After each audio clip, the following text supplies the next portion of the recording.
নিবন্ধন ফিরে পেয়েছে জামায়াতে ইসলামী। এক যুগেরও বেশি সময়ের আইনি লড়াইয়ের অবসান। এর মাধ্যমে নিশ্চিত হলো বহুদলীয়, গণতান্ত্রিক এবং অংশগ্রহণমূলক সংসদ প্রাপ্তি। বিষয়টিকে এভাবেই ব্যাখ্যা করেছে দলটির আইনজীবী অ্যাডভোকেট শিশির মনির। বলেন, রাজনৈতিক উদ্দেশ্যে মামলার মাধ্যমে জামায়াতের নিবন্ধন কেড়ে নেওয়া হয়েছিল। দেশের সর্বোচ্চ আদালতের রায়ের মাধ্যমে তা ফিরিয়ে দেওয়া হয়েছে। আপিল বিভাগের রায়ের পর দেশের সঠিক নির্বাচনের মাধ্যমে প্রাণবন্ত সংসদ গঠিত হবে বলে আশাবাদ ব্যক্ত করেন অ্যাডভোকেট শিশির মনির। বলেন, জাতি, ধর্ম, বর্ণ ও শ্রেণী নির্বিশেষে সবাই তাদের ইচ্ছা অনুযায়ী ভোটাধিকার প্রয়োগের মাধ্যমে জামায়াতের নেতৃবৃন্দকে বেছে নেবে, এটা প্রত্যাশা করি। সেই সঙ্গে আগামী সংসদে ইন্টারেস্টিং এবং কনস্ট্রাকটিভ বিতর্ক হবে, যার মাধ্যমে গণতন্ত্র একটি স্থায়ী রূপ লাভ করবে।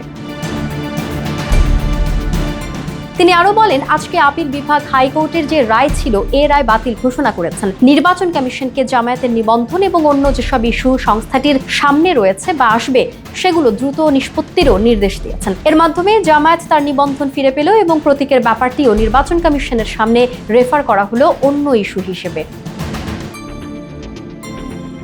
জামায়াতের নিবন্ধনের পর দাঁড়িপাল্লা প্রতীকও বুঝিয়ে দেয়া হবে বলে প্রত্যাশা তার। 2018 সালের 7 ডিসেম্বর জামায়াত ইসলামের নিবন্ধন বাতিল করে প্রজ্ঞাপন জারি করে নির্বাচন কমিশন। সেই সঙ্গে দাঁড়িপাল্লা প্রতীকও হারায় দলটি। এরপর জামায়াত শিবিরকে নিষিদ্ধ করে প্রজ্ঞাপন জারি করে স্বরাষ্ট্র মন্ত্রণালয়। তবে 5 আগস্ট আওয়ামী লীগ সরকারের পতন হলে জামায়াত ইসলামী ও ইসলামী ছাত্র শিবিরকে নিষিদ্ধ করে জারি করা আগের প্রজ্ঞাপন বাতিল করা হয়।